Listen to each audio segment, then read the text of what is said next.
Welcome back everyone, and this time it's for UFC Fight Night, FIZIEV vs GAMROT.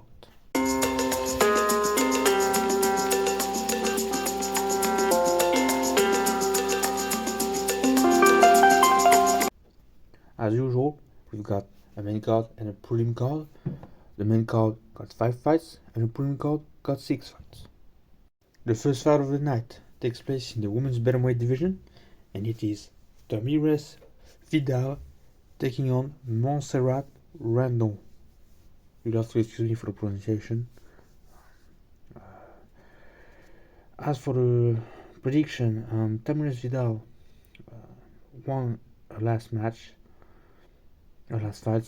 and as for Montserrat Randon, she's undefeated, 5-0, but she's making her debut in the UFC.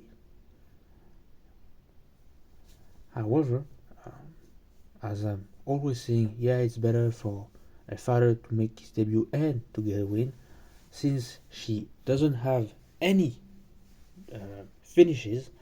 I'm going to say that Tamires Vidal is going to get the win, maybe by submission, maybe by knockout. I guess we'll have to see.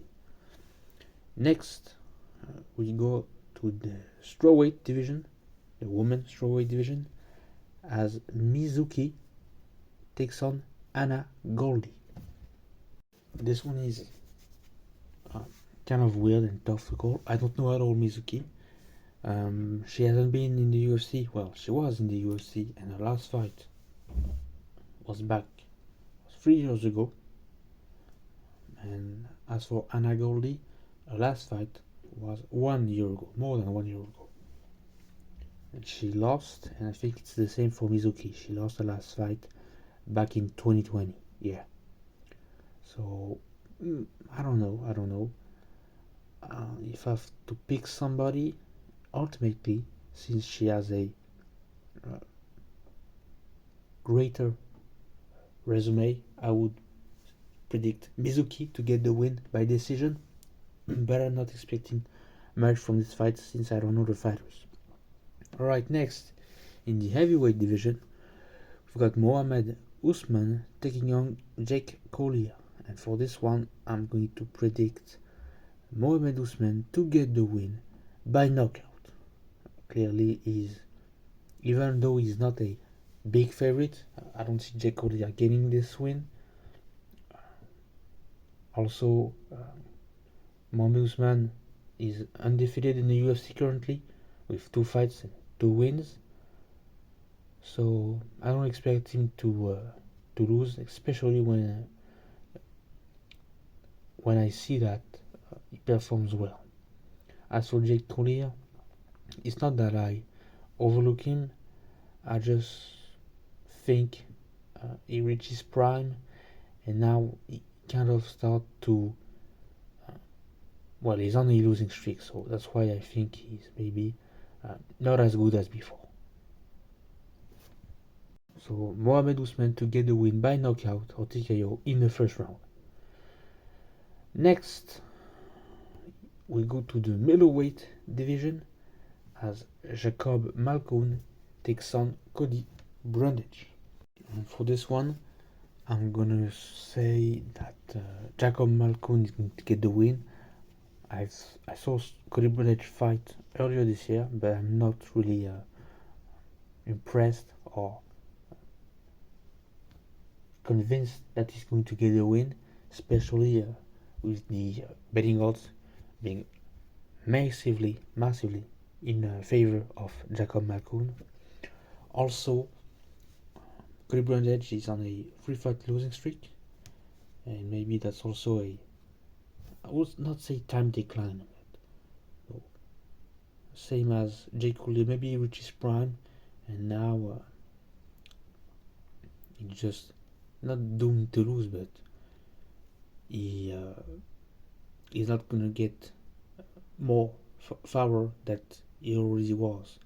Now he's just in the middleweight division, not ranked, and I guess we'll see. Maybe he's going to get removed from his contract and from the company.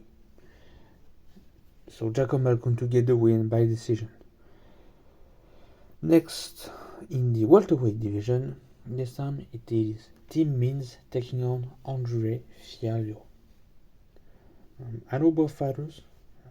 They are talented, especially Andre Fialho. He has a great record when you have 14 finishes, including 12 first-round finishes. That's insane. I know he hasn't been on a losing streak as of it started in 2022. So 3-fight losing streak. That's not good, but he faces the very best. He fought Joaquin Buckley, he fought Salikov, and he fought Jake Matthews. So yeah, he's facing tough opponents, and I have no doubt he can take on anyone. As for Tim Means, I guess he also kind of a losing streak, but he has a so much veterans record with 32 wins. That's insane. 19 knockouts, and kind of funny enough that since 2022, Tim Means is on a 3-fight losing streak. So same maybe as said for Cody Brundage, since they are on both are on a losing streak, maybe the loser is going to get removed and his contract revoked.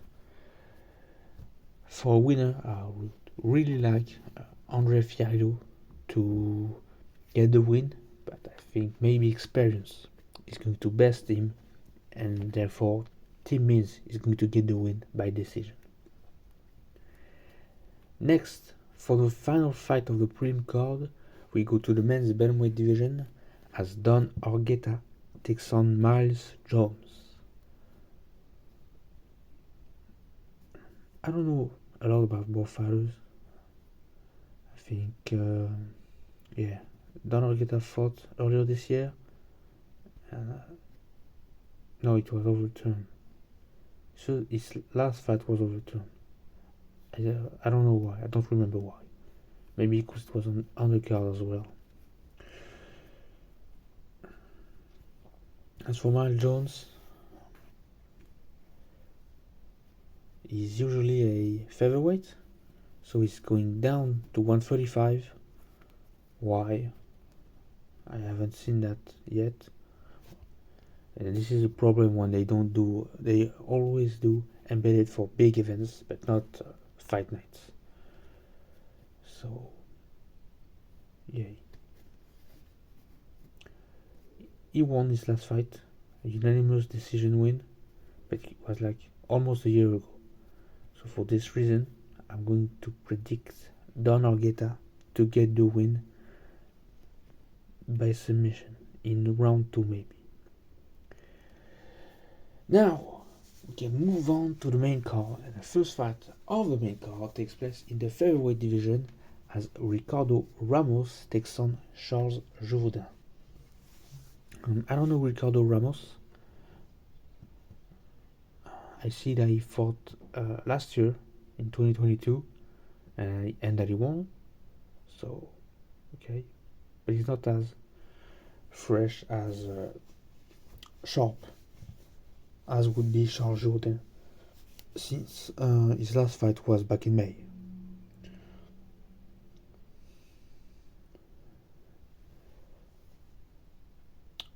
Yet he's not the best fighter in the featherweight division. He has yet to make it to the top 15, but still I think he has a fair chance to win this fight by decision, a unanimous decision win for Charles Jourdain. That's my prediction. Next, we go back to the welterweight division as Brian Battle takes on AJ Fletcher.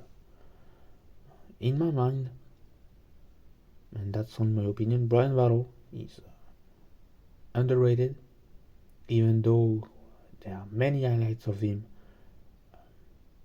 knocking people out or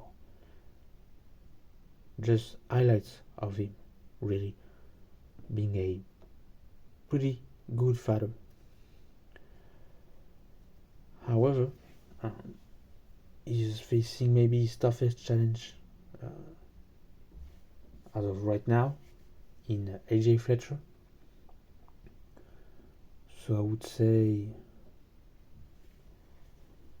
if Brian Battle wins, it's probably going to be by decision.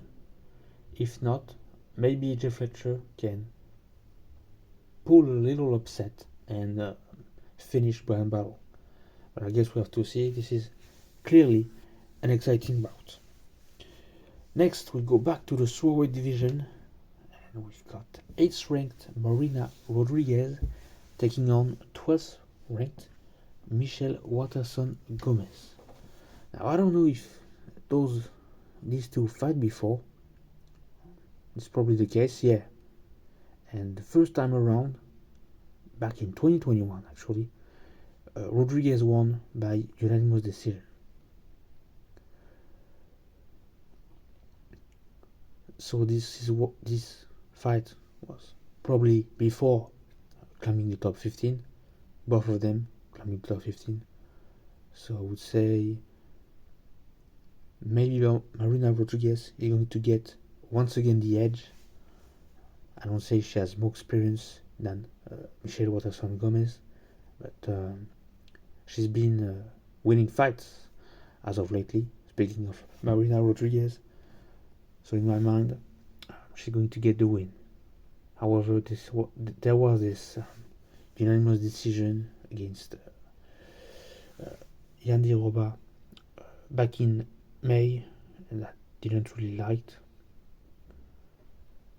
Still, I think Marina Rodriguez is going to get the win. I mean, she faced maybe tougher opponents, better opponents than Michelle Watterson. So, yeah, Marina Rodriguez to get the win by decision. Next, we go back to the featherweight division, and this is the co-main event. I missed this 5-round co-main event. There's only one was in the welterweight division, but they do need to maybe put a rule that a co-main event is a 5-round fight. Clearly, this could really help and get everyone excited about main event. Anyway, so in the featherweight division, we've got 10th ranked Bryce Mitchell taking on 12th ranked Dan Ige. For this one, Bryce Mitchell is the favorite. He fought almost a year ago, and he lost in a devastating fashion, a surprising fashion. There was a lot of heat at this press conference, I remember, and he lost to a great fighter in Ilia Topol. As for Dan Ige, I don't know. He's good. I don't deny that. Is he good enough to beat Bryce Mitchell? I don't think so.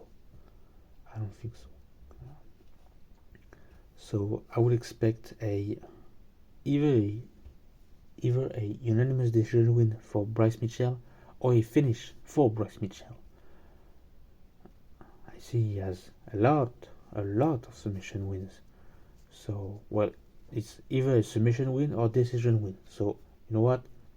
It's either a unanimous decision win for Bryce Mitchell or a submission win for Bryce Mitchell. If it's a submission, maybe in the second round or the third round, but early third round. With that being said, we now move on to the main event, and it takes place in the lightweight division.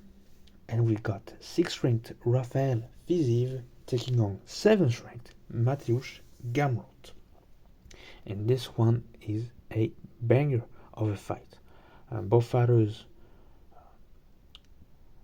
climbed the rankings for the last couple of years, and they are now on the doorstep of the top 5 ranking. Yet, only one, of course, can be in the top 5, and I would say that out of the two, even if they didn't face each other, out of the two, based on their skill and their performances, I would say Rafael FIZIEV has the edge, has more chance to be in the top 5. I mean, he completely got destroyed by Justin Gaethje earlier this year, but it was a war. And this is what happened when you face Justin Gaethje. It's always a war. As for GAMROT, his toughest opponent was Benil Dariush, and he lost to him in a unanimous decision. Loss, sorry. And I was very unhappy and kind of questioning once again the judges for handing over Mateusz Gamrot a split decision win against Jalin Turner back in March. To me, Jalin Turner won, but that's okay. I would say it's the Jalin Turner curse having split decision losses. But that's another debate for another time. So out of Mateusz Gamrot and Rafael FIZIEV, I'm going to predict Rafael FIZIEV to get the win by decision. And finally, being in the top 5 of the lightweight division. And maybe later on, really later on, maybe after a rematch with Gaethje or a fight with Dustin Poirier, something like that, it could be even more of a banger. Maybe having a shot at title. But we'll have to see. That was my predictions for UFC Fight Night. FIZIEV vs. GAMROT. I'll leave you there. Until next time.